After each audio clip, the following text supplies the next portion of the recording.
네, 또 여러분 기도해 주셔가지고 이스라엘 그 성경에 있는 땅을 저희들이 밟아보고 또 은혜 많이 받고 왔습니다.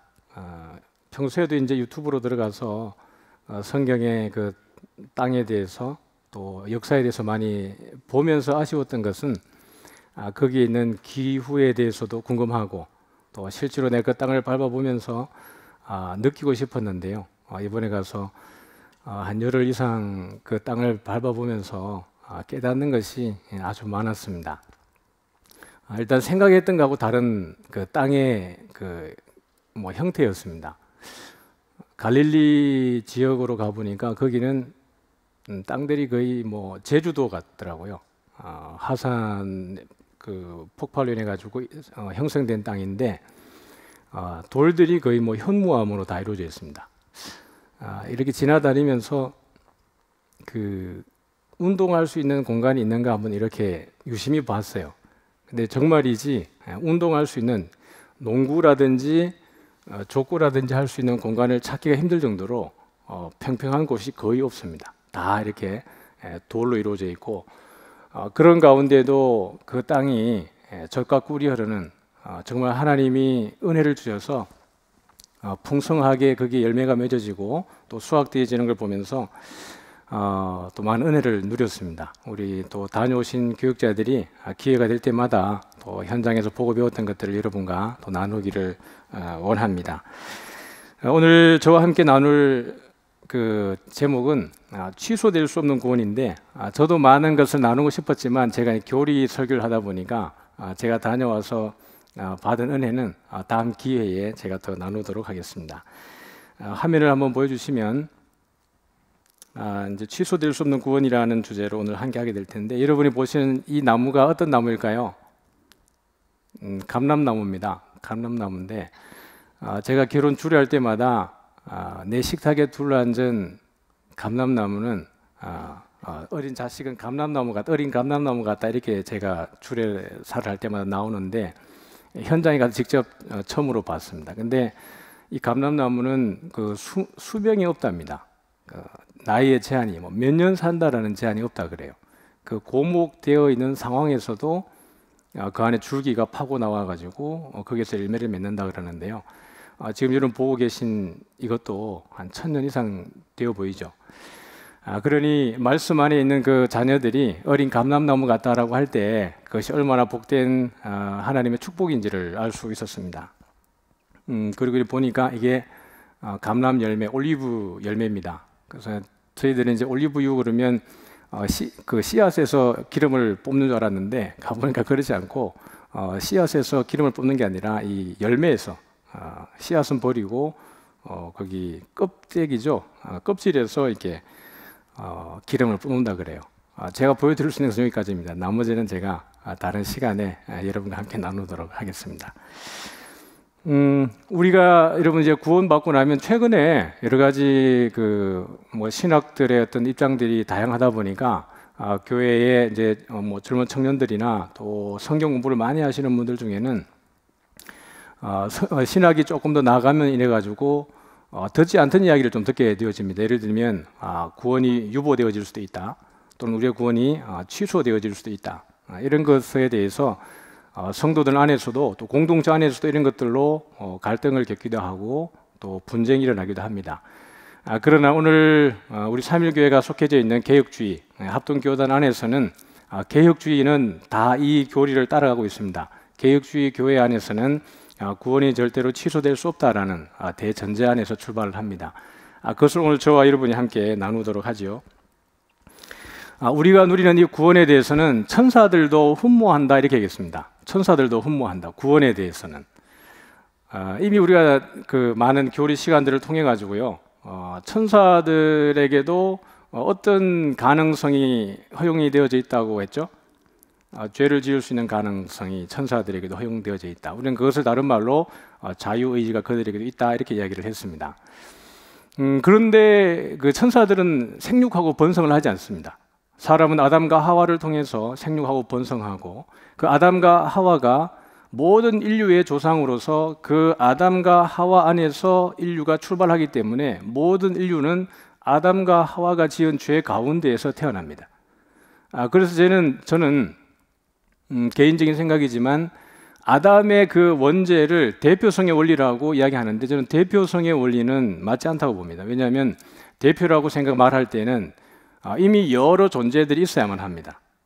아담과 하와 이외에도 여러 인류들이 존재하고 있는 가운데에서 아담과 하와가 그 선악과를 먹고 난 이후에 죄가 들어올 때 이걸 대표성이라 할 수 있지만 실제로 아담과 하와가 지은 죄는 그 대표성의 원리 이전에 그냥 그 안에서라고 저는 말하고 싶습니다. 아담과 하와 안에 있는 모든 사람들이 그 죄의 영향, 원죄의 영향력 아래 있다라는 것이죠. 그러다 보니까 그 아담과 하와 안에서 모든 인류가 죄 가운데 놓여 있고 모든 인류가 함께 저주 아래 사망 가운데 동일하게 놓여져 있습니다. 그래서 여러분 선택과 유기를 우리가 공부할 때에도 어떤 사람은 하나님이 선택을 하고 어떤 사람은 유기해서 처음부터 선택받을 사람과 선택을 받지 못할 사람들을 유기를 했다라고 생각하는 것이 아니라 아담과 하와가 선악과를 따먹는 순간 모든 인류들은 어떻게 된 거죠? 유기된 상황에 놓여져 있게 됩니다. 그 가운데에 하나님의 은혜가 누구에게요? 하나님의 은혜로 선택되어진 자들에게 은혜가 임하는 것, 이것이 선택과 유기의 개념이라고 이야기했습니다. 그러니 오늘 여러분 우리는 예수님을 잘 믿어서 구원을 받았는데 예수 안 믿는 저 사람들은 왜 하나님이 구원해 주지 않습니까? 라고 하는 것이 모순이라 그랬죠. 우리도 또한 저주받았던 상황에서 하나님의 은혜를 입고 구원받은 것에 지나지 않습니다. 그렇기 때문에 우리가 누리는 이 구원이 얼마나 놀랍고 대단하고 감격적인 것인가? 이것은 어디에 처해 본 사람만이 알아요? 죄 가운데 놓여 있는 사람이 구원받아 보았을 때에만 누릴 수 있는 감격이고 기쁨입니다. 나는 죄가 없어라고 말하는 사람에게 구원의 감격과 기쁨이 있겠습니까? 없습니다.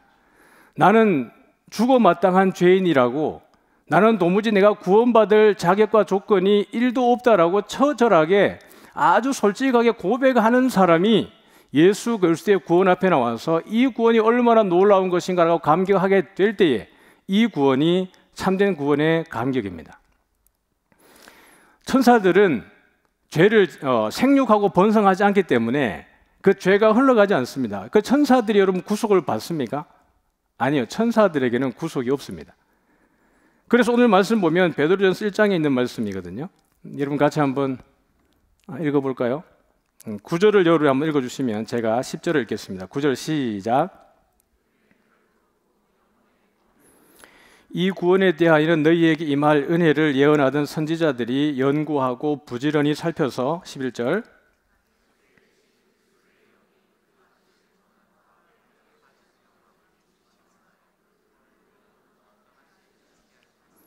같이 읽겠습니다. 이 섬긴 바가 자기를 위한 것이 아니요 너희를 위한 것임이 계시로 알게 되었으니 이것은 하늘로부터 보내신 성령을 힘입어 복음을 전하는 자들로 이제 너희에게 알린 것이요 천사들도 살펴보기를 원하는 것이니라. 우리가 누리는 이 구원이라고 하는 것은 천사들조차도 흠모하는 것입니다. 죄 가운데 여러분이 힘들어하고 어려워하고 있지만 이 구원이 얼마나 놀라운 것인가. 내가 멸망당해서 마땅한 그 존재임에도 불구하고 어떻게 하나님이 나를 선택을 해주셨는가라는 문제이죠. 지금 이 시간에도 많은 사람들이 그리스도의 복음과는 전혀 상관없는 삶을 살아가고 거기에서 더 만족을 얻고 더 누리고 살아가는데 말이죠. 어떻게 나는 그들이 생각할 때 정말 쓸데없어 보이는 이 시간에 여기에서 예배를 드리는 가운데 여기서 무엇이 나오냐고 비아냥거리는 그 시간에 여러분들이 이 자리에 있는데 이것이 여러분에게 감사하고 감격이 되어진다라는 것, 되게 모순이죠. 그들과 우리의 상을 보았을 때. 근데 이것이 우리에게 감사로 고백되어진다라는 것이 하나님의 은혜입니다. 이것이 구원의 즐거움인 것이죠. 그래서 에베소 2장 8절에 보면 우리 같이 한번 읽습니다. 시작. 너희는 그 은혜에 의하여 믿음으로 말미암아 구원을 받았으니 이것은 너희에게서 난 것이 아니요 하나님의 선물이라. 우리가 구원받는 모든 과정 하나하나를 여러분이 생각을 해보십시오. 너희는 어떻게 해요? 은혜에 의하여 믿음으로 말미암아 이렇게 얘기합니다. 그러면 내가 가지고 있는 이 믿음도 무엇이죠? 은혜입니다. 내 노력과 내 수고가 아니고 누군가의 그 사랑에 의해서 나에게 주어진 그 덕분에 내가 믿음을 가지게 되었다라는 것이에요. 은혜에 의하여 믿음으로 말미암아 뭘 받았죠? 구원을 받았으니 이것은 너희에게서 난 것이 아니요 하나님의 선물이라. 그러니까 저와 여러분이 믿어지는 것 뭐죠? 하나님의 선물입니다. 구원받는 건 뭐죠? 하나님의 선물입니다. 그 바울은 일관되게 우리가 구원받는 것에 있어서 우리가 내 노력으로 구원을 쟁취할 수 없다라는 것을 이야기합니다. 오직 하나님의 은혜로만 구원받는 것이죠. 귀한 선물을 받으셨습니다. 이 선물을 받았는데 여러분 하나님이 마음에 안 들어가지고 야, 이 선물 준 거 내가 후회스럽다. 선물 내놔. 그러시겠어요? 이미 우리가 이 교리 시간을 첫 시간부터 오늘 8번째 시간까지 오는 가운데 여러분이 익히 배우고 또 공부하셨겠지만은 지금 여기서 하나님이 이 구원을 예를 들면 보류시키는 순간, 구원을 취소시키는 순간 하나님의 무엇에 가장 큰 치명적 오류를 남기게 되냐 그러면 하나님의 전능하심에 치명적 오류를 남기게 됩니다. 하나님의 전능하심, 하나님의 예정, 하나님의 경륜, 이 모든 것에 치명적인 오류를 남기게 됩니다. 그럴 수 없다라는 이야기죠. 그래서 지금 저와 여러분이 이 시간에 한 5가지 교리를 서로 비교를 좀 해보겠습니다. 어떤 것이 지금 우리가 지키고 있고 또 알고 있는 우리들의 교리인지 또는 유사한 다른 교리인지를 여러분들이 금방 찾을 수 있을 것 같긴 합니다. 노란 우리 바탕에 있는 거 보면 첫 번째부터 한번 읽어볼까요? 첫 번째 시작. 부분적 타락. 두 번째 조건적 선택. 세 번째요 보편 속죄. 네 번째는 저항할 수 있는 은혜. 그 다음에 조건적인 견인. 이 5가지가 있고요. 그 다음에 좀 노란색은 아니죠. 같이 골패 시작. 전적 타락. 그 다음에 무조건적 선택. 제한 속죄. 불가항력적 은혜. 그 다음에 성도의 견인. 여러분이 보실 때에 우리가 지금 알고 있고 지키고 있고 그렇게 살아가고 있는 교리가 여러분 보실 때 오른쪽이에요? 왼쪽이에요? 오른쪽인 것 같으세요? 잘 숙지하고 계십니다. 여러분이 보셨던 왼쪽 노란 바탕에 있었던 것은 알미니안주의가 주장하는 5대 교리입니다. 그리고 칼빈이 주장했던 5대 교리는 이 알미니안주의자들의 교리를 반박하기 위해서 만들어낸 것이 칼빈의 5대 교리입니다. 그러면 알미니안주의가 주장하는 5대 교리가 어떤 것인지를 저와 함께 짧게만 우리 읽고 지나가도록 하죠. 부분적 타락에 대해서 빨간 글씨로 한번 같이 읽겠습니다. 시작. 인간 본성은 타락으로 손상되었지만 전적으로 무능해진 것은 아니다. 아담과 하와가 선악과를 따먹었지만 전인의 타락이 아니라 어느 일부분에는 아주 그럼에도 불구하고 내 운명을 좌우할 수 있는 영향력 내지는 능력이 남아 있었다. 이렇게 주장하는 것입니다. 두 번째 조건 선택을 한번 보시죠. 빨간 글씨입니다. 시작. 사람의 믿는 여부를 조건으로 하나님이 구원하신다. 하나님이 어떤 구원자를 보내주겠지만 그것을 믿고 안 믿고는 누구에게 달렸다는 얘기죠? 그 사람 자신에게 달려있다라는 이야기입니다. 그러면 내가 믿을 수 있는 것도 또는 믿지 않을 수 있는 것도 누구에게요? 우리에게 있다라고 이야기를 해주고 있죠. 본래부터 하나님을 본 사람이 있어요? 없어요? 저와 지금 복습을 하고 있는 겁니다. 본래 하나님을 본 사람이 없다라고 말할 때에는 그 본이라고 말 속에 이미 내 자신의 의지를 가지고 내 노력과 내 능력으로 하나님을 보고자 했지만 볼 수 있는 사람은 있었어요? 없었어요? 없다는 얘기예요. 그 단순히 한 글자 본이지만 그 속에 여러 가지 의미가 있습니다. 그러나 만세와 만대로부터 감춰졌던 놀라운 하나님의 비밀이 하나님의 때에 그의 백성에게 나타났다 그렇게 했습니다. 이 비밀은 영광의 소망이니 곧 그리스도 예수시니라 이렇게 얘기합니다. 사람들이 자기들이 믿고 싶어서 믿어지는 것이 아니고요. 하나님이 그리스도께서 우리의 눈을 열어서 당신을 우리에게 보여주셔야만 우리가 믿을 수 있는 것입니다. 오늘 이 알미니안주의자들의 말이라고 하면 우리가 노력하기만 하면 내가 그리스도를 발견해낼 수 있다고 말한 것입니다. 내가 의지만 있으면 내가 하나님을 믿을 수 있다고 말을 하는 것이에요. 그러나 하나님은 우리의 눈에 보이는 분이 아니고 우리가 인지할 수 있도록 우리에게 드러나시는 분이 아니십니다. 만세와 만대로부터 늘 감추어져 있고 그의 성도들에게 당신을 보여주시고 우리에게 믿음이라는 선물을 허락하시게 되어지는 것이에요. 세 번째, 보편 속죄입니다. 이건 다 한번 읽어볼까요? 예수님의 시작. 예수님의 속죄의 대상은 만민이지만 믿지 않기에 모든 사람이 그 혜택을 누리지는 못한다. 여기도 동일하게 사람의 의지가 그 안에 들어가 있는 것 같습니다. 그 다음에 저항할 수 있는 은혜, 같이 시작. 성령의 은혜는 인간의 자유의지에 의해 저항이 가능하다. 다시 말하면 하나님은 나를 구원하고 싶은데 나는 구원받기 싫어요. 그러면 내가 구원 안 받을 수 있다라는 얘기야. 그러면 내가 하나님과 사실은 동등한 파워를 가져야만 가능한 일입니다. 그렇지 않습니까? 하나님 나를 구원하겠다는데. 그런 분들이 종종 계세요. 예를 들면 신앙생활 하다가 너무 시험을 많이 당해가지고 하나님이 계시면 도무지 이룰 수는 없다. 내가 주를 위해서 내 평생을 바쳤는데 어떻게 하나님이 나에게 이렇게 하느냐. 예수 안 믿는 사람도 저렇게 잘 살아가고 나를 조롱하는데 예수 잘 믿는 내가 이렇게 살아갈 이유가 없다라는 거예요. 그런 걸 보니까 하나님은 계신다 안 계신다? 하나님은 계시지 않는 것이 분명하다. 그래서 나는 하나님을 안 믿을 자격이 있다. 이렇게 이야기하는 겁니다. 그들이 우리에게서 나간 것은 처음부터 우리에게 속하지 아니함을 나타내려 함이니라.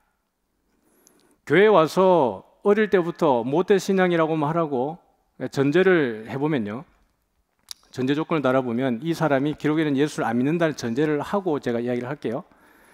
모태 신앙으로부터 교회학교, 그 다음에 중고등부 회장, 선교, 수련회 모든 것 다 했어요. 순장도 하고 구역장도 하고 목장에 목자도 하고 다 했습니다. 간사도 했어요. 근데 내 살아온 날들이 도무지 낙이 없습니다. 그리스도 안에서 내가 복이 없고 이건 하나님이 있으면 이렇게 할 수 없다라는 거예요. 마지막에 어떻게 하죠? 나는 하나님을 안 믿을 거야 라고 떠났다는 얘기죠. 그럼 우리는 이것을 어떻게 말하고 싶어하냐 그러면 봐봐, 이게 구원이 취소된 거잖아. 저 사람은 저렇게 열심히 믿었는데 우리는 그것을 구원의 취소로 밖에는 말할 수 없다 이렇게 얘기해요. 그러나 요한은 이미 그런 상황에 대해서 잘 알고 있었습니다. 그래서 요한이 한 말은 그들이 우리에게서 나간 것은 이라는 말은 우리 공동체 안에서 나간 것은 이라는 얘기야. 로마가 그 예수 믿는 사람들을 잡아 죽이려고 할 때 그 살벌한 그 상황 가운데에서 그들이 우리에게서 나간 것은 처음부터 우리에게 속하지 아니함을 나타내려 함이라라는 것이에요. 그러니 그것은 구원의 취소가 아니라 그는 처음부터 유기에 놓여져 있었던 것입니다. 오늘 우리는 어떻습니까? 내가 여기 와 있는 것이 여러분 구원의 즐거움과 구원의 감격이 여러분에게 있습니까? 내가 구원받았는지 안 받았는지 여러분 알 수 있을까요? 없을까요? 옆에 분 계시네. 우리는 알 수 있을까요? 없을까요? 내가 구원받았는지 안 받았는지, 내가 그리스도의 자녀인지 하나님의 자녀인지 여러분 알 수 있을까요? 없을까요? 알 수 있습니다. 알 수 있어야만 합니다. 왜냐하면 성령 하나님께서 우리 안에서 그것을 가르치시기 때문에 그래요. 그러나 이것은 나중에 또 별도의 시간이 될 때 한번 다루도록 하죠. 그 다음에 우리 조건적인 견인입니다. 같이 빨간 글자만 시작. 구원이 취소될 수 있다. 이것이 알미니안주의자들이 여러분 가르친 겁니다. 그럼 이 알미니안주의자들이 가르친 5대 교리가 가지고 있는 나름의 강점, 이 효과, 효력, 이게 어떤 게 있을까요? 알미니안주의가 이 5대 교리를 만들었을 때 이것이 교회 안에 영향을 미칠 수 있는 효력 내지는 이렇게 장점이 있었겠죠. 성도들의 열심입니다. 교회 안에 열심히 나와서 게으르게 하지 않고 새벽기도 열심히 하고 항상 말씀 보고 경건에 이루고, 그러니까 우리가 열심을 낼 수 있는 동기부여는 알미니안주의 안에 충분합니다. 그러나 이 알미니안주의의 교리가 성경에 반하기 때문에 이 알미니안주의 5대 교리를 반박하기 위해서 만들어진 것이 뭐라고요? 칼빈의 5대 교리입니다. 그건 우리를 튤립이라고 잘 이해를 하고 있습니다. 오늘 혹시나 처음 듣는 분은 이 튤립을 잘 외워두시고, 우리 간사님들 오셨습니까? 오신 분에게 다음 주에 꼭 시험 치시기 바랍니다. 튤립이 뭐였었냐? 꽃이었냐? 아니면 그 내용이 뭔지를 꼭 시험 치러 보면 되게 유익합니다. 전적 타락이죠. 우리 빨간 글자 한번 읽어봅니다. 시작. 전적 부패, 전적 무능력, 인간의 본성은 완전히 철저하게 전적으로 부패하였다. Total depravity. 모든 것이 부패했습니다. 부패되지 않은 것은 아무것도 없다는 얘기예요. 그러므로 인간이 전적으로 타락하기 때문에 조금의 선행이라도 행할 수 없다. 이 선행이라는 것은 우리가 도덕적 선행 이런 부분을 말하는 것이 아니라 하나님 앞에서 선을 행할 수 있는 능력이 전혀 없다는 얘기예요. 왜냐하면 아담과 하와가 여러분 처음에 옷을 벗었을 때에 부끄러웠어요? 안 부끄러웠어요? 안 부끄러웠어요. 그런데 선악과를 따먹고 나니까 이들의 눈이 밝아져서 그들이 벗은 줄 알고 어떻게 됐어요? 부끄러웠어요. 그리고 하나님을 뵙기가 무서워서 숨었죠. 하나님을 두려워하게 됐어요. 저는 이걸 읽다가 좀 고민이 생겼죠. 벗은 것이 부끄러운가? 여러분, 벗은 것이 부끄러우세요? 부부들께 여쭤볼게요. 부부가 같이 있는 공간 속에서 벗은 것이 부끄럽습니까? 저만 안 부끄럽습니까? 네. 부부가 벗었는데 눈이 밝아졌는데 벗은 것을 보고 부끄러워했다. 전 좀 이렇게 의문이 들었어요. 그러면 제가 죄를 짓기 전에는 안 부끄러웠는데 제가 죄를 짓는 순간 이게 부끄러워야 되는 건가? 시간이 없으니까 짧게 하고 나가면 이 벗다라는 말과 창세기 2장에서 나오는 벗다라는 말과 땅의 짐승 가운데에 여러분 가장 간사한 동물이 누구예요? 뱀이에요. 그 간사하다라는 동사가 두 가지 의미로 쓰입니다. 긍정적인 의미로 쓰일 때는 아주 명철하고 탁월하고 이런 의미예요. 영리하다는 거예요. 그러나 부정적 의미로 쓰일 때 이 단어는 간사하고 그 다음에 교활하고 이런 의미입니다. 그런데 이 간사하다라는 동사와 벗다라는 동사가 단어가 똑같습니다. 아담과 하와가 선악과를 따먹는 순간에 눈이 밝아져서 어떻게 된 거죠? 벗었다라는 거예요. 그 말은 아담과 하와가 선악과를 따먹는 순간 누구의 속성에 물들여진 겁니까? 그 뱀에게, 사단의 속성 가운데에 아담과 하와가 노출되어지게 된 것이에요. 그것이 아담과 하와를 어떻게 합니까? 하나님 앞에 두려워하게 된 겁니다. 거기에는 어떤 부분도 일부분이 남아있을 수 없어요. 토탈 디프레비티, 모든 부분들이 다 부패해지게 되었습니다. 그런 가운데 무조건적 선택입니다. 빨간 글씨 시작. 하나님께서 어떤 인간이 구원을 얻도록 작정하시고 선택하시는 것에는 인간 측면에서의 어떤 조건이 있을 수 없다. 이미 보았지만 우리가 은혜에 의하여 믿음으로 말미암아 구원을 받았으니 이것은 하나님의 선물이라. 우리에게서 있는 것이 아무것도 없습니다. Unconditional election. 모든 것은 하나님의 무조건적인 선택입니다. 그것이 오늘 우리에게 은혜가 되죠. 그 다음에 제한 숙제입니다. 같이 빨간 글자만 시작. 예수 그리스도께서는 선택된 자들을 위해 죽으셨다. 복음은 뒤에 나오겠지만 복음은 모든 믿는 자들에게 구원을 주시는 하나님의 능력이다. 그러니까 만인 구원수를 주장하는 사람들이 이 본문을 선택을 합니다. 복음은 모든 믿는 자들에게 구원을 주시는 하나님의 능력이다. 근데 사실 이 본문의 더 정확한 해석은 이것입니다. 복음은 믿는 모든 자들에게 구원을 주시는 하나님의 능력이다. 이 모든이라는 단어가 물론 앞에 와도 정확하게만 해석하면 그 뜻은 동일합니다. 그러나 우리가 더 쉽게 이해하려고 그러면 그 원문의 해석은 그것이에요. 복음은 믿는 모든 자들에게 구원을 주시는 하나님의 능력이에요. 복음은 여러분 안 믿는 자들에게도 필요하지만 누구에게 더 필요한 내용입니까? 믿는 자들에게 필요한 것이 복음이에요. 예수님 오늘 우리 믿는 자들을 위해서, 다시 말하면 그 십자가의 구속을 믿는 자들이 구원받는다라는 얘기예요. 그런 의미에서 여기에서 예수 그리스도께서는 선택된 자들을 위해서 죽으셨다라고 하는 겁니다. 그 다음에 불가항력적 은혜입니다. 시작. 성령께서 은혜를 주시는데 그것은 저항할 수 없는 은혜이다. 이 irresistible grace입니다. 저항할 수 없다라는 거예요. 감사하잖아요. 지옥은 싫은 것이에요. 저에게 이 은혜가 있다는 게 너무 감사합니다. 제가 정말 예수님 믿은 게 너무 감사하고요. 하나님이 저를 예수님 믿게 해서 건강한 교단 안에서 저를 교육시킨 것이 감사하고 또 좋은 그런 목사님들을 만나서 이렇게 말씀을 잘 전가할 수 있도록 저를 세워주신 것이 너무 감사합니다. 만약에 제가 처음에 절에 갔다 그러면 저는 아마 주지성이 되었을 것 같습니다. 제 종교적 열심으로 보면. 근데 하나님이 어떻게 했든 저를 거기에서 끄집어내셔서 제가 저항할 수 없는 은혜 가운데 놓으셨어요. 제가 몇 번 이야기했지만 저는 예수님 처음 믿을 때 귀신이 홀린 듯이 믿었습니다. 귀신이 홀린 듯이. 제 의지로 교회 간 게 아니고 뭔가 이렇게 그렇죠. 귀신이 홀린 듯이 교회 마당에 딱 내려서 저는 마당에 발을 딱 딛는 순간, 교회 마당에 발을 딛는 순간 내 정신이 들었어요. 야, 내가 미쳤구나. 내가 왜 교회 와 있지?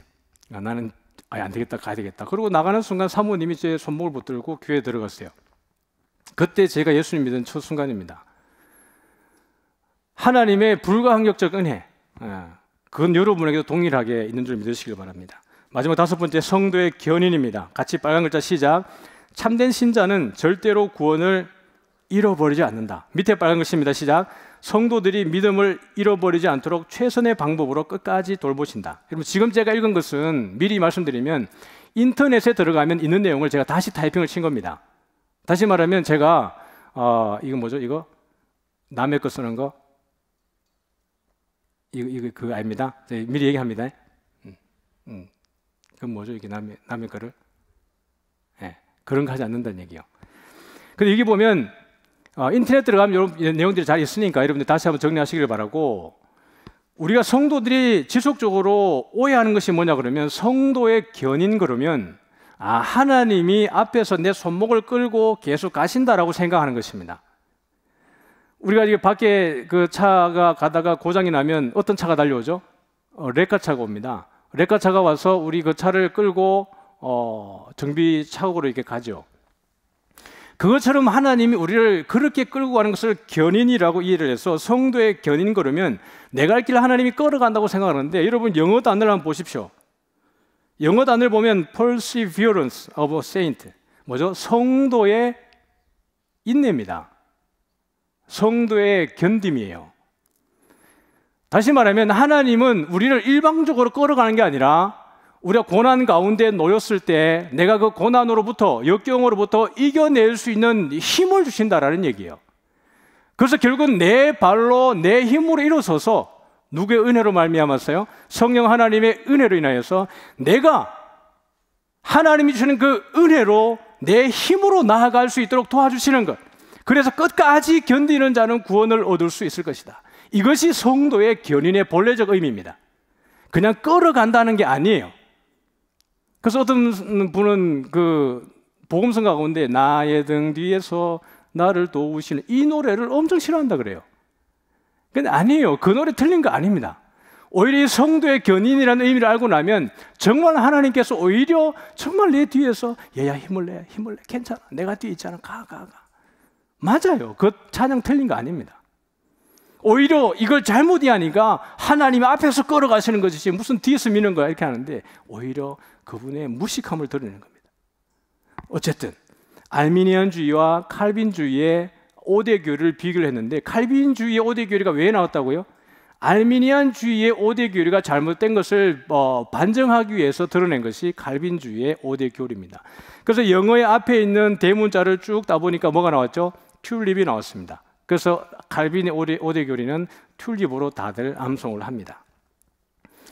그래서 오늘 우리의 구원을 보증해 주시는 분이 누구냐 그러면 우리 성령 하나님이죠. 우리가 열심히 믿고, 여러분 맨날 큐티 검사 받고 구원받아 얼마나 힘들겠어요. 매일 성경 큐티에서 가져와봐. 너 점수 미달이야. 그럼 구원 못 받는다 그러면 저도 지금 힘들어요. 근데 하나님이 그런 거 아니고 우리의 구원을 성령 하나님께서 보증해 주셨습니다. 같이 한번 읽어볼까요? 에베소 1장 13절 14절입니다. 시작. 그 안에서 너희도 진리의 말씀 곧 너희 구원의 복음을 듣고 그 안에서 또한 믿어 약속의 성령으로 인치심을 받았으니 이는 우리 기업의 보증이 되사 그 얻으신 것을 속량하시고 그의 영광을 찬송하게 하려 하심이라. 이게 뭐 약속의 성령으로 인치셨다, 우리 기업의 보증이 되어 주셨다. 여기 용산구 우리 교회 주변의 청파동에 집값이 엄청 비싸요. 우리 3.1교회 때문에 성도들이 워낙 주변에 많이 살기 때문에 집값이 비싸요. 근데 안 좋은 집인데도 막 높아가지고, 그런데도 우리 성도들은 어쨌든 교회 가까이 살고 싶어서 그 비싼 집이라도 구하고 싶어 하는 거죠. 근데 우리가 부동산 가가지고 제일 처음에 하는 게 뭐예요? 딱 집 보고 좋았습니다. 그러면 제일 먼저 하는 게 뭘까요? 계약하죠. 계약하고 일단 보증금을 냅니다. 보증금을 내놓으면 다른 사람이 와가지고 이 집 너무 좋습니다 라고 하고 더 돈을 준다 그래도 어떻게 합니까? 누구에게 우선권이 있어요? 먼저 보증금을 낸 사람에게 우선권이 있습니다. 세상의 법이 우리에게 이런 힌트를 주어요. 우리가 받은 이 구원에 대해서 누가 보증하냐 그러면 성령 하나님께서 보증하십니다. 우리 삼위일체 배웠잖아요. 성령은 강력한 파워 정도가 아니라 성령께서는 하나님입니다. 성부, 성자, 성령 동일하게 동일 본질을 가지고 계신 하나님이세요. 다시 말하면 하나님이 보증하시는 보증이니까 이것이 틀림이 있습니까? 없습니까? 틀림이 없죠. 그러면 구원이 취소가 돼요? 안 돼요? 안 된다니까요. 이게 성령이 보증하는 것을 성부께서 만약에 이걸 깨뜨려 버리신다 그러면 삼위일체 하나님은 사랑 가운데 거하지 않습니다. 하나님은 사랑이시라 그 안에는 어둠이 조금도 없으시다는 것이니라. 그 하나님은 사랑이라고 말할 때 하나님은 성부 하나님만을 말하는 게 아니라 삼위일체 하나님을 말합니다. 삼위일체 하나님은 사랑으로 서로 교제하시는 분이세요. 근데 성령이 보증하신 것을 성부가 깨어버린다? 이건 사랑이 아닌 거거든요. 그런 것은 우리에게도 있는 것이거든요. 아니란 얘기예요. 성령이 보증하신 것은 너무나 완벽하다는 이야기입니다. 그 다음에 요한복음 16장 13절 같이 읽습니다. 시작. 그러나 진리의 성령이 오시면 그가 너희를 모든 진리 가운데로 인도하시리니 그가 스스로 말하지 않고 오직 들은 것을 말하며 장래 일을 너희에게 알리시리라. 성령 안에 우리가 있음으로 인해서 우리가 항상 진리 가운데로 나아갈 수 있다. 내가 곧 길이요 진리요 생명이니 나로 말미암지 않고는 아버지께로 올 수 없다. 우리가 성령에게 임할 때 성령은 우리를 누구에게로 인도하냐 그러면 우리를 그리스도에게로 인도합니다. 성령은 항상 우리를 예수님에게로 인도해요.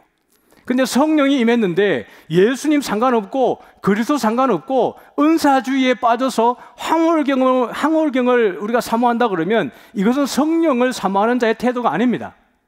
우리가 성령이 충만하다는 것은 어떤 상황 가운데도 내가 예수에게로 나아가지는 그것, 내가 고난과 환난과 역경 가운데 있을 때에도 내가 바라고 지향하는 것은 예수 그리스도라고 하는 것, 그것이 우리가 성령 충만하다는 증거입니다.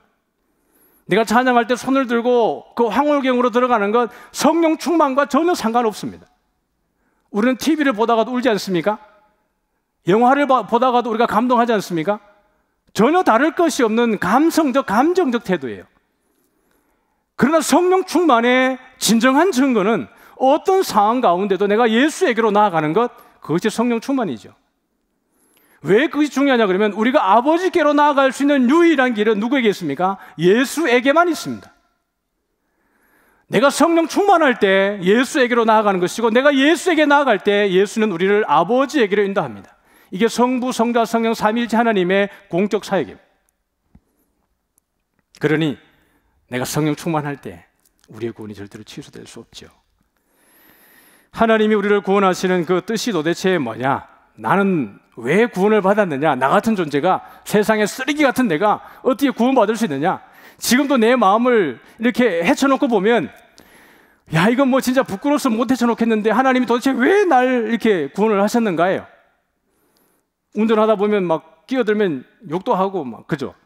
법규를 지키자 그러지만 막 내 마음대로 유턴하기도 하고 누가 뭐라 그러면 뭐 이렇게 변명하고 그렇게 한단 말이에요. 도덕적, 윤리적으로 어떤 모습을 봐도 내가 구원받을 수 없는데 하나님은 도대체 나를 무엇을 보고 구원했냔 말이에요. 예수 안 믿는 사람들이 더 잘 살지 않습니까? 법 없이 살아간다는 사람들이 많이 있지 않아요? 차라리 저런 사람이 종교적으로 보면 훨씬 더 구원받을 확률이 높은 사람들이에요. 그러나 적어도 저 같은 사람들은 아니에요. 저는 낙점 가운데 낙점이에요. 그럼에도 불구하고 제가 구원받았다는 거에 대해서 저는 1도 추호도 의심이 없습니다. 제가 구원받은 것에 대해서. 할렐루야. 아멘 별로 안 하시네요. 괜찮아요. 뭐 저는 제 구원받은 것에 감사합니다. 다른 사람이 여러분 구원받았다는 것에 아멘 안 할 때 마음이 뭐 괜찮죠. 그냥 내 구원받았으니까. 도대체 나는 어떤 존재이길래? 오늘 말씀 보니까 그 힌트가 있어요. 우리 에베소 1장입니다. 5절, 6절, 우리 9절, 11절인데요. 같이 한번 쭉 읽어볼게요. 5절 시작. 그 기쁘신 뜻대로 우리를 예정하사. 예, 됐습니다. 시간 없으니까. 6절에 보면 빨간 글자 시작. 거저 주시는 바. 9절에 빨간 글자 시작. 그의 기뻐하심을 따라. 11절에 빨간 것이 시작. 그의 뜻의 결정대로. 와, 대박. 하나님이 우리를 구원하셨는데요, 우리를 예정하시는 그 뜻이 우리와 하나님과 사이에 어떤 합의가 된 게 있어요, 없어요? 없습니다. 아까 우리 알미니안주의의 오대교를 봤을 때 우리가 선택을 할 수 있다고 말했는데, 바울은 말하기를 우리가 구원받는 것, 우리가 예정받는 것 가운데에 우리의 몫은 0.01도 없습니다. 뭐였죠? 다시 빨간 글자만 시작. 그 기쁘신 뜻대로. 그 다음에 두 번째, 거저 주시는 바. 세 번째, 그의 기뻐하심을 따라서. 네 번째, 그의 뜻의 결정대로. 여러분이 어떤 물건을 가지고 있다가 좋은 게 있었어요. 그러다가 지나가다가 누군가를 너무 주고 싶었어요. 그냥요. 줬어요. 근데 지나가다 누가 물었어요. 그거 왜 줘? 그냥. 그거예요, 그냥. 내가 주고 싶었어요. 근데 하나님이 그 구원을 우리에게 거저 주셨어요. 근데 거저라고 말하지 않고 그 안에는 뭐죠? 그분의 기뻐하시는 뜻이 있다 그랬어요. 그리고 나서는 이 속에 제가 밑줄 친 빨간 글자 있죠? 9절에 밑줄 친 거 시작. 경륜을 위하여. 목적이 없는 게 아니었습니다. 그분의 목적이 있었어요. 경륜을 위하여. 11절에 빨간 거 시작. 밑줄 친 거 계획을 따라. 하나님의 계획이 있는 것이에요. 그래서 여러분 밑에 있는 파란 글자 있죠? 같이 시작. 하나님은 당신을 향한 놀라운 계획을 가지고 계십니다. 우리 옆 사람에게 자 같이 시작. 하나님은 놀라운 게 뭔지 모르겠어요. 그러나 하나님이 계획이 있으세요. 그러니까 구원받은 모든 사람들은 뭐죠? 하나님의 계획 가운데 놓여져 있다는 얘기예요. 우리 하나님의 경륜 배웠죠? 하나님의 경륜. 하나님이 하시는 모든 일들, 그것은 하나님의 경륜이라고 그랬습니다. 우리 이 가운데에 경륜 없이 있는 사람, 하나님의 목적 없이 있는 사람, 하나님의 계획이 없이 있는 사람은 아무도 없다는 얘기예요. 그러니 우리가 주야로 누구를 묵상해요? 하나님을 묵상해요. 여러분 사랑해보고 연애해보잖아요. 그러면 누구만 생각해요? 그만 생각해요. 그녀만 생각해요. 그래서 무슨 생각하죠? 내가 뭘 하면 그녀가 좋아할까? 왜 저 사람은 이때 삐져가지고 나한테 지금 말을 하지 않지? 그럼 어떻게 이걸 풀어야 되지? 나는 지금 이거 풀기 싫은데. 근데 그 사람을 사랑하면 어떻게 되죠? 방법을 찾아가요. 사람을 건너서라도 그 사람이 좋아하는 게 뭔지, 싫어하는 게 뭔지, 어떻게 하면 이 상황에서 그 사람들이 이 마음을 풀어낼지, 그러면 그 안에 방법이 생겨요. 사랑하면 다들 시인이 된다 그러잖아요. 시를 짓는 사람. 저도 그래요. 이렇게 생겼지만 시를 많이 지었어요. 사랑은 그것을 만들어내요. 내가 하나님을 사랑하면, 하나님만 생각하면 하나님이 무엇을 원하시는 데에서 집중하게 되어져 있어요. 나를 집중하는 게 아니고, 저 사람이 나에게 뭘 해줬으면 좋겠다고 생각하는 게 아니고, 여러분 지금 제 말에 공감이 되세요?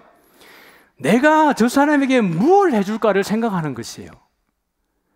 정말 내가 하나님을 사랑하면 하나님에 대해서 내가 하고 싶은 것들이 생각나게 되어져 있어요. 하나님이 뭘 해줄까? 염려하지 말아요. 하나님은 차고 넘쳤어요. 부족함이 없어요. 그리고 주만 생각하다 보면 하나님이 나를 향하신 계획하신 무언지에 대한 그것이 깨달아질까요? 안 깨달아질까요? 깨달아져요.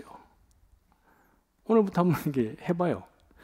해봤는데 안 되면 저한테 오세요. 그냥 같이 고민합시다.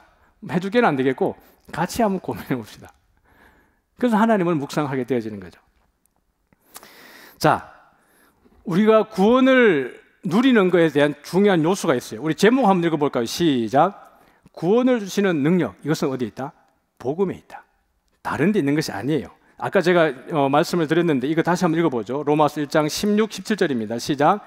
내가 복음을 부끄러워하지 아니하노니 이 복음은 모든 믿는 자에게 구원을 주시는 하나님의 능력이 됨이라. 먼저는 유대인에게요, 그리고 헬라인에게로다.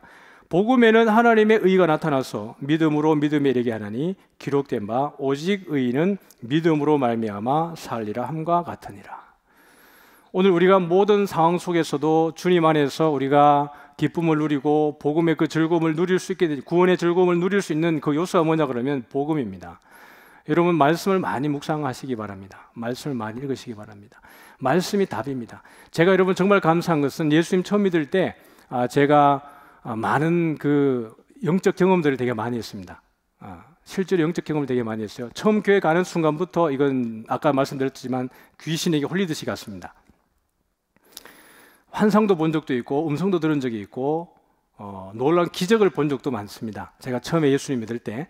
근데 되게 감사한 것은 제가 거기에 머물지 않았다는 거예요.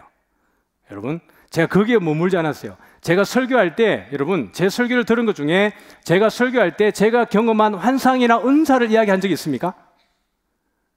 거의 없습니다. 왜냐하면 그것이 중요하지 않기 때문입니다. 제가 예수 믿는데 하나님이 그것을 쓰실지 모르지만 제가 하나님께로 나아갈 때 그것은 오히려 저에게 방해가 될 뿐입니다. 저를 지금 이 자리에 세워서 하나님의 말씀을 선포할 수 있도록 양육한 것은 철저하게 하나님의 말씀입니다. 성경이 걸레가 되도록 읽어 내려가면서 그 안에 계시로 알려주신 그 말씀 안에 하나님의 전능하심과 하나님의 살아계심과 하나님의 경륜과 하나님이 우리를 향한 그 놀라운 일하심이 무엇인가가 그 말씀 안에 빠짐없이 빼곡빼곡하게 기록이 되어져 있습니다.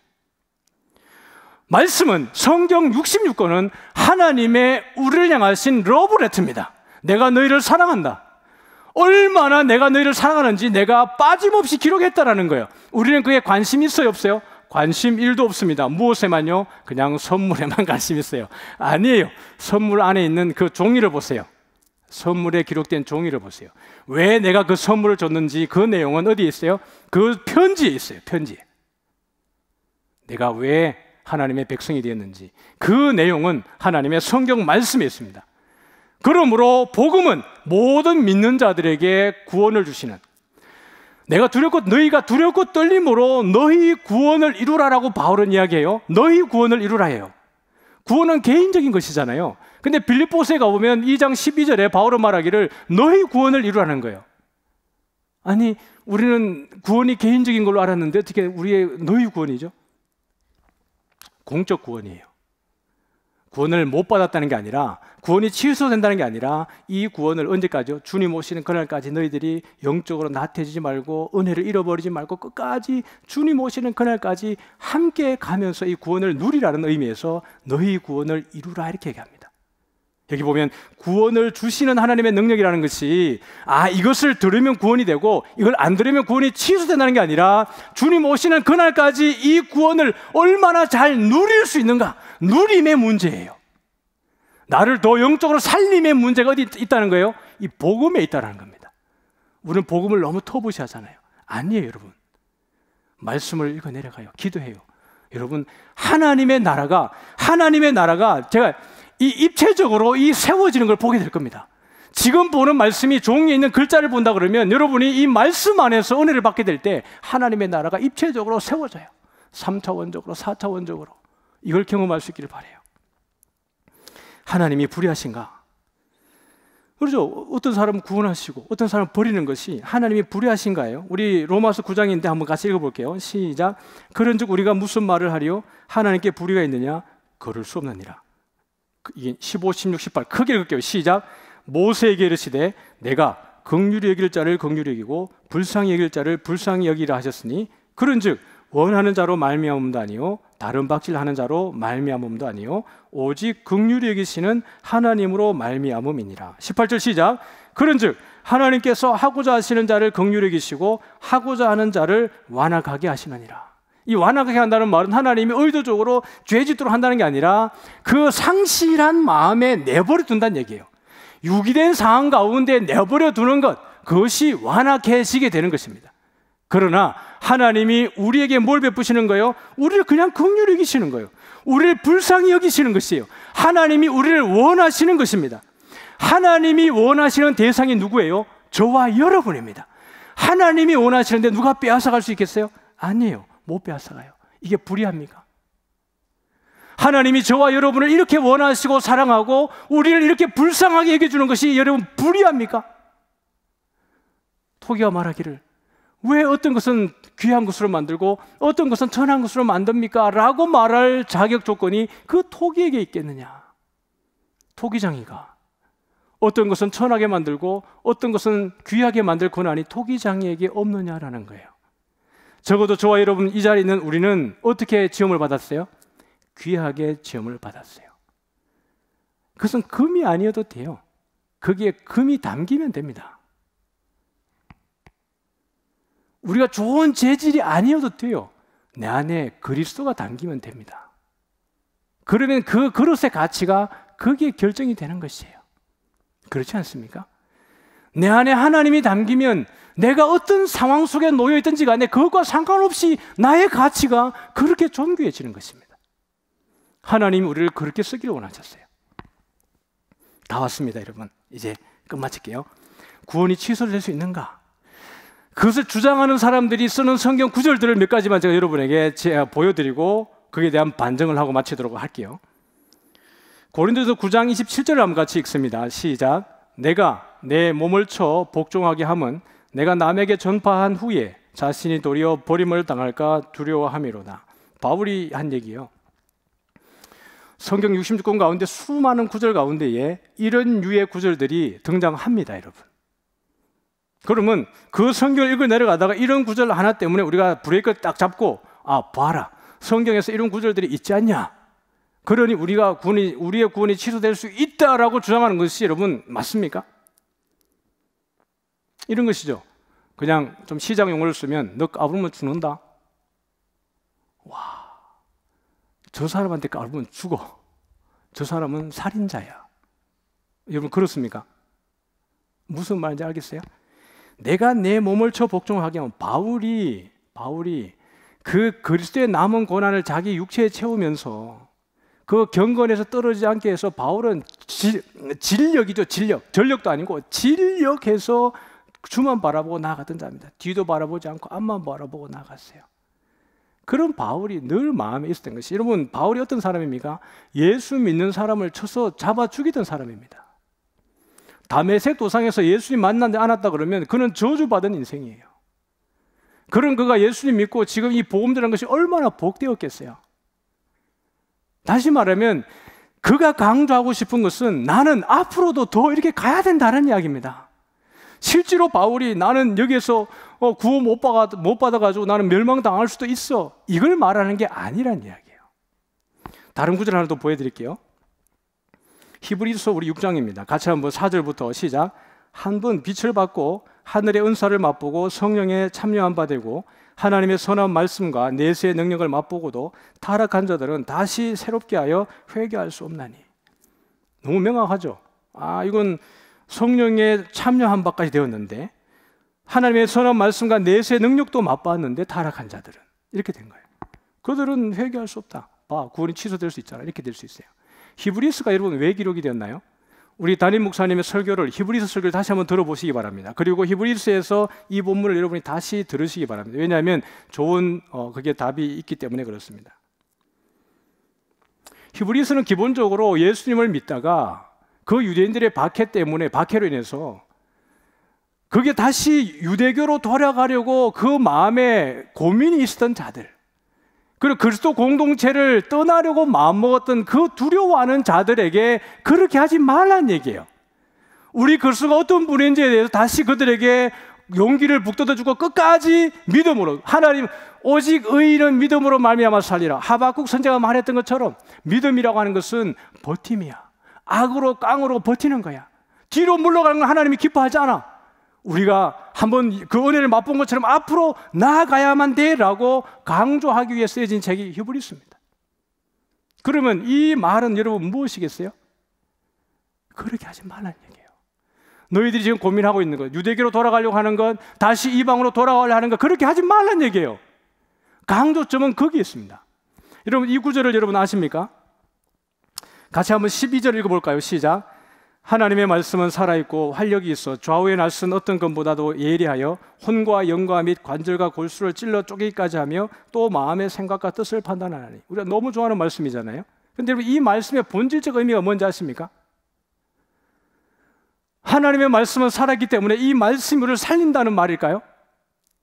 아니에요. 앞뒤 구절을 한번 읽어볼까요? 11절입니다. 그러므로 우리가 저 안식에 들어가기를 힘쓸지니 이는 누구든지 저 순종하지 아니하는 본에 빠지지 않게 하려 함이라 하는 거예요. 13절입니다. 시작. 지으신 것이 하나도 그 앞에 나타나지 않음이 없고 우리의 결산을 받으실 이의 눈앞에 만물이 벌거벗은 것 같이 드러나느니라. 안식에 들어가지 못한 자들이 왜 못 들어갔어요? 순종하지 않았기 때문에요. 그러나 하나님의 말씀은 살았고 운동력이 있어서 좌우의 날선 어떤 것보다 예리하여 영과 혼과 및 관절과 골수를 찔러 쪼기까지 하며 우리의 마음과 생각을 판단하세요. 그러고 난 이후에 우리가 결산할 날이 되었을 때에 뭐죠? 우리가 순종하지 아니하면 우리도 뭡니까? 안식에 못 들어간다는 얘기예요. 12절의 말씀은 우리를 격려하는 말씀이 아니라 너희 제대로 하지 않으면 너희도 어떻게 합니까? 못 들어간다라는 얘기예요. 이해하시겠습니까? 그냥 문자대로 들어와서 이해할 것이 아니라 이 말이 도대체 무슨 말을 하고 싶은가를 보아야 돼요. 그러니까 너희들의 구원이 취소된다라고 말하는 게 아니라 뭐죠? 더 믿음의 굳건히 매여 있어야 된다. 왜냐하면 그리스도가 우리의 대제사장이시기 때문에 그래. 그분이 육체를 찢어서 십자가에 죽으심으로 지성소와 성소를 가로막고 있던 휘장을 찢어 놓으시고 우리가 담대하게 하나님께로 나아갈 길을 열어놓으셨기 때문에 우리는 예수님을 끝까지 붙들어야 돼. 그 얘기를 하고 싶은 것이에요, 여러분. 아시겠어요? 이것은 그래서 목사님이 이 부분을 설교하실 때 이런 표현을 쓰셨어요. 패스토럴 케어다. 목양적 입장에서의 그들에 대한 목양이라고 이야기를 했습니다. 한 구절 더 보고 정리하죠. 요한복음 15장 2절입니다. 시작. 무릇 내게 붙어있어 열매를 맺지 아니하는 가지는 아버지께서 그것을 제거해 버리시고 무릇 열매를 맺는 가지는 더 열매를 맺게 하려 하여 그것을 깨끗하게 하느니라. 봐라, 내게 붙어있어서 열매를 맺지 아니하는 가지는 아버지께서 제거한다고 하지 않았느냐? 아니에요. 이 말의 원어 의미가 뭐냐 그러면 4절 한번 읽어볼까요? 시작. 내 안에 거하라 나도 너희 안에 거하리라. 가지가 포도나무에 붙어있지 아니하면 스스로 열매를 맺을 수 없음 같이 너희도 내 안에 있지 아니하면 그리하리라. 7절을 한번 읽을게요. 시작.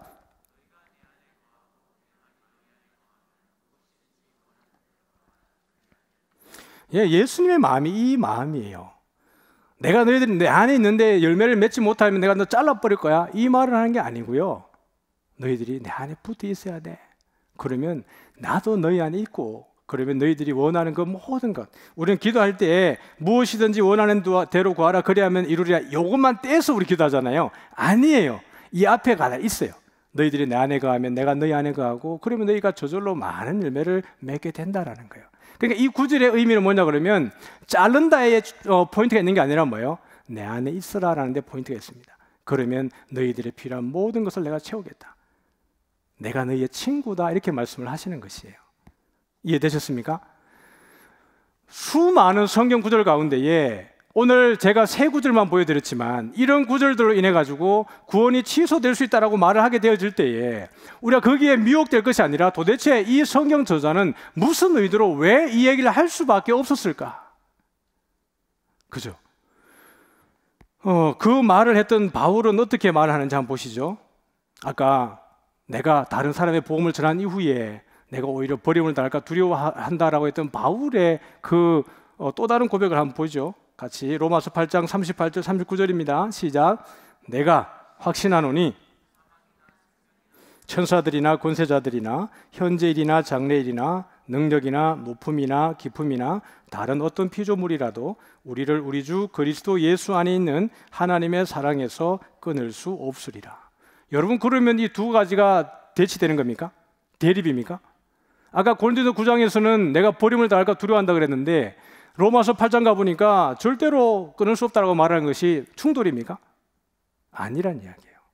정황을 잘 살펴보면 그 고린도서 9장에 있는 내용들이 어떤 내용인가를 다시 한번 여러분이 알 수 있을 겁니다. 자, 8장 30절입니다. 시작. 또 미리 정하신 그들을 또한 부르시고 부르신 그들을 또한 의롭다 하시고 의롭다 하신 그들을 또한 영화롭게 하셨느니라. 여러분, 헬라어 문법을 보면 되게 재미가 있어요. 미리 정하셨다 과거형입니다. 부르셨다 과거형입니다. 의롭다 하시고 과거형입니다. 영화롭게 하셨다 과거형입니다. 다시 말하면 하나님이 우리를 선택하셨을 때 이미 어디까지 다 결정 지어 주신 것이에요? 영화롭게 하신 것까지 우리 하나님이 다 결정을 해 놓으신 겁니다. 그러므로 우리가 믿음의 길을 걸어가다가 고난 가운데, 역경 가운데 여러분이 낙심하고 어려워서 정말 하나님 날 사랑하시는가라고 힘들 때 그때 어디로 나가요? 그래도 우리가 그리스도에 나가고 말씀으로 나오고 예배로 나와서 여러분 알아요. 내가 그리스도에게 속했는지 속하지 않았는지는 다 알게 되어져 있습니다. 여러분이 죄 가운데 나아갔을 때 자유하십니까?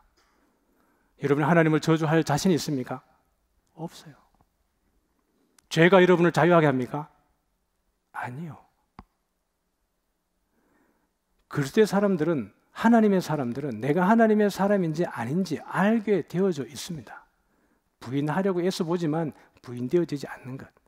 그것은 하나님이 이미 우리를 그렇게 선택하셨고 우리를 기뻐하시기 때문이고 우리 안에 하나님의 계획하심이 있기 때문이에요. 그래서 여러분들이 죄 가운데 있을 때라도 주님이 자꾸 생각나시거든 감사하시기 바랍니다. 이런 가운데도 나를 끌어내어 주시고 또 여러분을 향하신 하나님의 놀라운 계획하심 속에 여러분이 있다는 것을 믿으심으로 인해서 어떤 낭만 가운데 있다 할지라도 주변에 혹이라도 낭망당한 그런 지체들이 있다면 여러분 다시 명확하게 말씀해 주십시오. 우리의 구원은 취소되지 않는다. 네가 예수님이 우리의 그리스도인 것을 믿느냐? 그렇다면 우리의 구원은 취소되지 않는다. 이걸 여러분이 명확하게 잘 또 가르치실 수 있는 은혜가 있기를 원합니다. 한 주 동안도 여러분 믿음으로 승리하시기를 주님의 이름으로 축복합니다. 우리 찬양하고 오늘 마무리하겠습니다. 우리 다 같이 일어나서 우리 찬양을 할까요?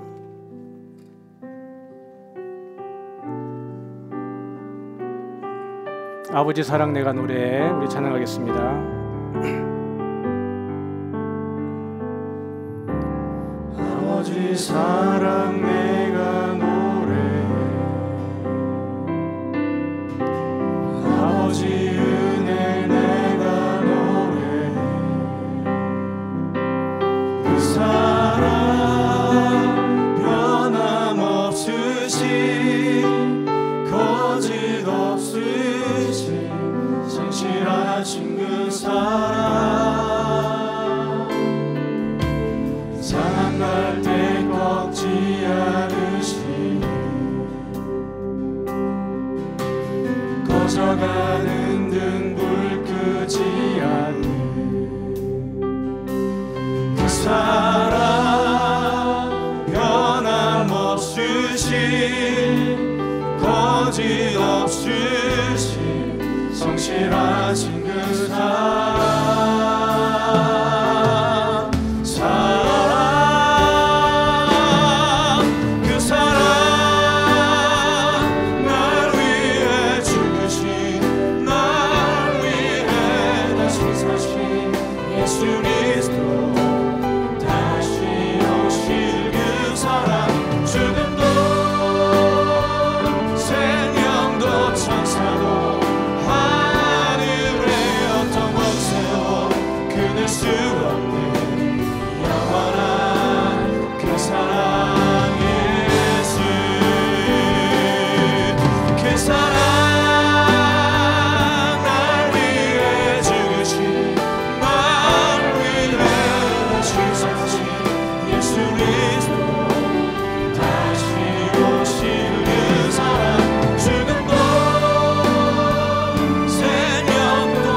지금은 우리 주 예수 그리스도의 은혜와 하나님 아버지의 크신 사랑과 성령님의 교통하심이 하나님 그 놀라우신 은혜와 그저 주시는 그 놀라운 사랑으로 인하여서 우리에게 구원을 주시고 또 그 은혜에 의하여서 믿음으로 받은 그 구원을 일상 가운데 누리며 주님 오시는 그날까지 이 길을 걸어가기를 다짐하는 사랑하는 모든 성도들 머리 위에 이제부터 영원토록 함께 있을지어다. 아멘.